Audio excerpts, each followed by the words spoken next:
Hello and welcome to innovative learning process. आज का topic है उपन्यास और नाटक के तत्व। उपन्यास और नाटक के तत्व कमोबेश बराबर होते हैं। जैसे कथानक और कथावस्तु, ये दोनों में पाया जाता है। उद्देश्य दोनों में होता है। चरित्र, चित्रण, भाषा शैली, संवाद योजना और देश काल और वातावरण। संवाद योजना विशेषकर नाटकों में सबसे ज़्यादा प्रभावी होती है, लेकिन उपन्यास में भी संवाद योजना का प्रयोग किया जाता है। इनको हम विस्तार से देखते हैं। कथानक कथानक एक प्रकार से एक ढांचा है जो घटनाओं, चरित्रों और वर्णन को बांध कर आपस में रखता है। अच्छे कथानक की विशेषता होती है कि वो सभी महत्वपूर्ण घटनाओं, महत्वपूर्ण चरित्रों और उसके वर्णन को एक दूसरे के साथ में कस कर बांध कर रखता है। ऐसा कथानक अच्छा कथानक होता है। इसकी कुछ विशेषताएं हैं, जैसे अनुपात। कथानक में अनुपात यानी गति और विराम। कथानक अत्यंत तीव्र गति से भागते हुए नहीं होना चाहिए, जिससे कि पाठक को अरुचि न हो और साथ में पाठक के समझने में बाधक न हो। इनका विराम, अत्यधिक धीमी गति से चलने वाला कथानक भी पाठक में अरुचि पैदा करता है, क्योंकि इससे थकान महसूस होती है और ऐसा कथानक उपयुक्त नहीं माना जाता है। संबंध निर्वाह। कथानक के अंदर घटनाओं और चरित्रों के बीच में जो संबंध होते हैं उनका कार्य कारण संबंध होना चाहिए। आकस्मिक चरित्र और घटनाएं इस प्रकार से अगर होती हैं तो कथानक के लिए वो बाधक के रूप में कार्य करती हैं। साथ में आधिकारिक कथा के साथ में कुछ सहयोगी और प्रासंगिक कथाएं भी होती हैं। प्रासंगिक कथाओं की भूमिका सिर्फ इतनी होती है कि वो आधिकारिक कथा को आगे बढ़ाने में मदद करें। ऐसा न हो कि आधिकारिक के साथ में प्रासंगिक कथा भी बराबर की भूमिका में प्रक्षेपित की गई हो। इस प्रकार से एक स्पष्ट अंतर आधिकारिक कथा और प्रासंगिक कथा के बीच में होना चाहिए। नेक्स्ट आता है कथावस्तु। कथावस्तु एक कहानी की विषय वस्तु होती है कि जो कहानी ली गई है उसमें क्या कहा गया है। इसका स्रोत इतिहास हो सकता है या कल्पना हो सकती है और या वर्तमान हो सकता है। जैसे दिव्या उपन्यास में ऐतिहासिक कथानक लिया गया है। उसकी कथा जो इतिहास से उद्धृत है, लेकिन उसमें कल्पना का भी प्रयोग किया गया है और ऐसा इसलिए किया गया है ताकि उसे वर्तमान जीवी बनाया जा सके, क्योंकि दिव्या उपन्यास में जो वर्तमान समस्याएं हैं उनका प्रक्षेपण किया गया है, लेकिन वह भी इतिहास की कथावस्तु या इतिहास के विषय वस्तु को आधार बनाकर। कथावस्तु के कुछ अन्य गुण होते हैं, जैसे कथावस्तु विश्वसनीय होनी चाहिए। ऐसा नहीं है कि किसी भी प्रकार से काल्पनिक कथाओं को प्रक्षेपित कर उपन्यास को दीर्घजीवी बनाया जा सकता है। और प्रामाणिक होनी चाहिए, क्योंकि प्रामाणिक विषय वस्तु या कथा वस्तु पाठक को अत्यधिक देर तक बांधे रख सकती है। उसमें आकस्मिकता का अभाव होना चाहिए। जैसे कई बार होता है कहानी में ऐसे आकस्मिक तत्व होते हैं जो पूरी कथा को विपरीत दिशा में पलट कर रख देते हैं। अक्सर ऐसा हिंदी फिल्मों में दिखाया जाता है कि जैसे कोई चरम घटना घटित होने वाली होती है, उसी समय किसी प्रकार से कोई दैवीय आपदा या फिर कोई ऐसा रक्षक आकर सामने प्रस्तुत हो जाता है जो कि उस घटना को दूसरे तरीके से मोड़ देता है और इस प्रकार से ऐसी आकस्मिकता कहानी या कथावस्तु के लिए अच्छी नहीं मानी जाती है। इससे प्रामाणिकता में कमी आती है और विश्वसनीयता भी उसकी क्षीण हो जाती है। दूसरा है उद्देश्य। प्रत्येक उपन्यास या नाटक का कुछ उद्देश्य होता है, जैसे किसी मूल्य की स्थापना करना या फिर किसी रूढ़िवादी मूल्य को समाज से दूर करने के लिए किसी उपन्यास या नाटक की रचना की जाती है। जैसे भारतेंदु हरिश्चंद्र का नाटक भारत दुर्दशा भारत में आलस्य और आंतरिक तमाम समस्याओं को उभारते हुए आलस्य को दूर करने के लिए और नवजागरण की भावना को व्यक्ति में संचारित करने के लिए रचित किया गया है। इसी प्रकार से बाद में कुछ ऐसे उपन्यास या नाटक लिखे गए जो उद्देश्य विहीन होते थे, अर्थात उनका कोई उद्देश्य नहीं होता था, लेकिन वे यथार्थवाद पर आधारित होते थे। ऐसे उपन्यास या नाटक यथार्थवादी उपन्यास कहे गए। चरित्र चित्रण। चरित्र चित्रण उपन्यास या नाटक में चरित्र एक महत्वपूर्ण भूमिका निभाते हैं। उन्हीं के माध्यम से घटनाओं को आगे बढ़ाया जाता है। इसकी कुछ विशेषता इस प्रकार से है, जैसे चरित्रों में लेखक खुद प्रक्षेपित नहीं होना चाहिए। ऐसा नहीं प्रतीत होना चाहिए कि अमुक चरित्र किसी लेखक की एक विशेषता बताते हुए ही प्रक्षेपित किया गया है। काल्पनिक नहीं होना चाहिए चरित्र। चरित्र जो भी है वो वास्तविक होना चाहिए। काल्पनिक चरित्र किसी प्रकार से अपना प्रभाव उत्पन्न करने में सक्षम नहीं होते हैं। चरित्र सहज हो और वास्तविक हो।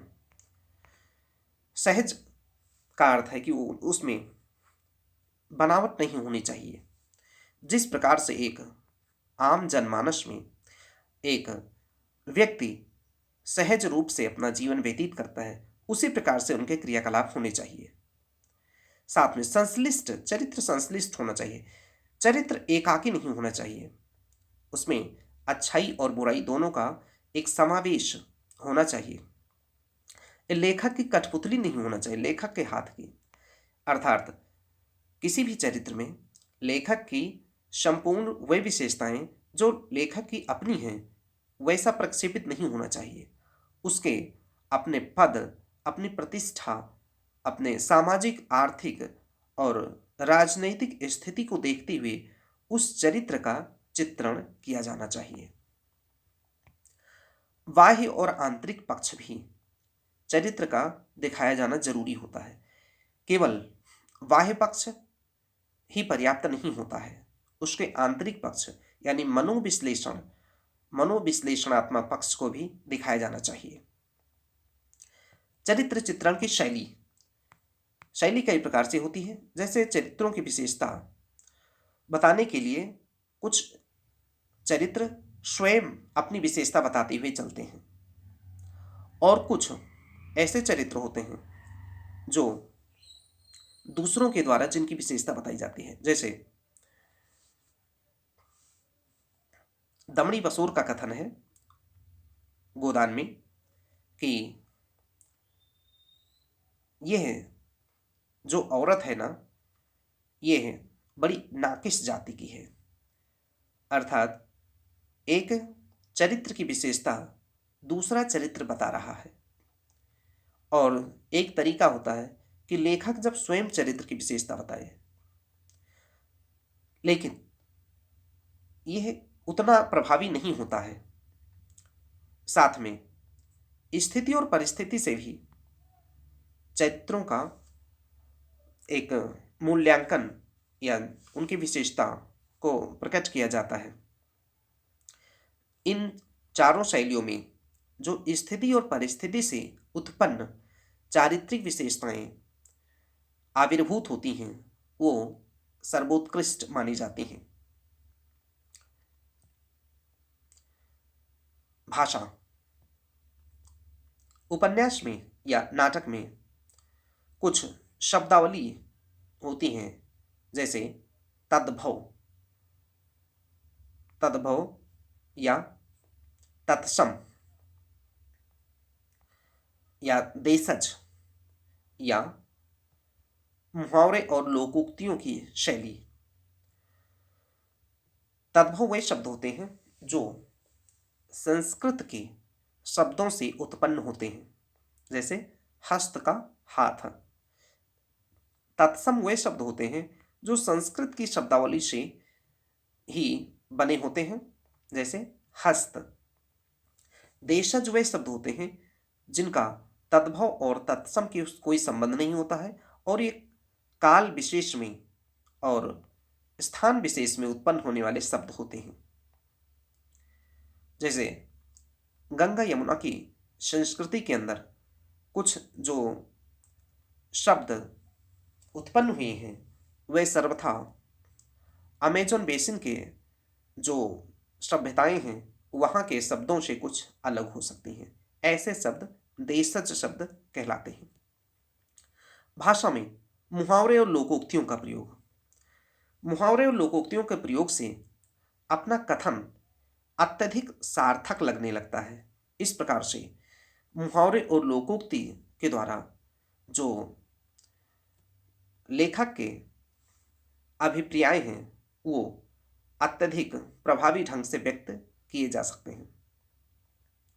नाद योजना। नाद योजना का तात्पर्य है कि जब हम किसी भी वक्तव्य को प्रस्तुत करते हैं तो उसमें ध्वनि उत्पन्न करने की क्षमता होती है जिससे पाठक गुनगुना सकता है। जैसे धागिड़ धिन्ना, धागिड़ धिन्ना ये एक नाद उत्पन्न करने वाला शब्द है। इस प्रकार से भाषा एक गेय भाषा के रूप में तब्दील हो जाती है और पाठक को इसमें सुरुचि उत्पन्न होती है। सूत्र वाक्य। अक्सर सूत्र वाक्य का प्रयोग करके किसी भी बड़े वक्तव्य को एक छोटे वाक्य के अंदर उनका निचोड़ कह दिया जाता है। जैसे गोदान में तमाम सूत्र वाक्यों का प्रयोग किया गया है और आचार्य शुक्ल ने भी सूत्र वाक्य का सबसे प्रभावी प्रयोग किया है। मौन भाषा। मौन भाषा नाटकों की भाषा होती है। अक्सर करके नाटकों में मौन भाषा का प्रयोग किया जाता है, जैसे सिर नीचे झुकाकर अभिवादन। इसमें भाषा का इस्तेमाल बिल्कुल नहीं होता है, लेकिन उसका अभिप्राय कुछ जरूर होता है। प्रतीक, बिंब और उपमान की भाषा। प्रतीक के माध्यम से हम किसी भी जटिल परिस्थिति को एक सहज रूप में प्रस्तुत कर सकते हैं। बिंब। जब भी किसी भाषा का इस्तेमाल किया जाता है, अगर वो भाषा बिंबात्मक है तो उसका प्रभाव ज़्यादा होता है। इसी प्रकार से उपमेय और उपमान के साथ में हम तुलना करते हैं। ये भाषा के अंतर्गत है। नेक्स्ट है संवाद योजना। संवाद योजना संवाद छोटे होने चाहिए और चुस्त होने चाहिए। अगर संवाद बड़े बड़े हैं तो वे एक पैराग्राफ के रूप में तब्दील हो जाते हैं और ऐसे संवाद दर्शक को समझने में बाधा पैदा करते हैं। इसलिए नाटकों में अक्सर छोटे एवं चुस्त संवाद का प्रयोग किया जाता है। संवाद को बीच में काट दें। एक चरित्र किसी प्रकार से दूसरे चरित्र के संवाद में काटकर अगर बोलना शुरू कर दे तो वे अत्यंत चुस्त हो जाते हैं। इससे मितव्ययी शब्दों का इस्तेमाल होता है और साथ में जो अर्थ वहन करने की क्षमता है उस संवाद में बढ़ जाती है। कथानक को गति देने में संवाद अत्यंत आवश्यक होते हैं। कथानक इस प्रकार से हो संवाद इस प्रकार से हो कि कथानक को गति देने में मदद करें। चरित्रों के मध्य सीधी बातचीत हो। संवाद ऐसे होने चाहिए कि वो चरित्रों के मध्य सीधी बातचीत को प्रस्तुत करें। ऐसा नहीं होना चाहिए कि वो अप्रत्यक्ष वार्तालाप को प्रस्तुत करते हों। दूसरा है देश काल और वातावरण। देश काल और वातावरण का तात्पर्य है कि वो किस समय के लिखे गए हैं और उस समय परिस्थितियां कैसी रही हैं। इसकी सूचना प्रायः दी जाती है लेकिन प्रत्यक्ष रूप से नहीं। जैसे जो भी रचना देश काल और वातावरण से आबद्ध होती है वो बहुत ज़्यादा प्रभावी नहीं मानी जाती है, क्योंकि अगर किसी कालखंड में लिखी गई कोई रचना है और वह विशेषकर एक छोटे से स्थान से सीमित है तो उसके पाठक दूर दराज के क्षेत्रों में या अन्य क्षेत्रों में संभवतः कम हो सकते हैं। और अगर किसी कालखंड विशेष से कोई रचना संबोधित है तो उसे बाद के समय में पाठक अत्यधिक पसंद नहीं करते हैं। इसलिए देश काल और वातावरण की सूचना जरूर होती है लेकिन उसकी प्रासंगिकता भविष्य में बनी रहे इसके लिए उसे देश काल और वातावरण से अत्यधिक गहराई से नहीं जोड़ा जाना चाहिए।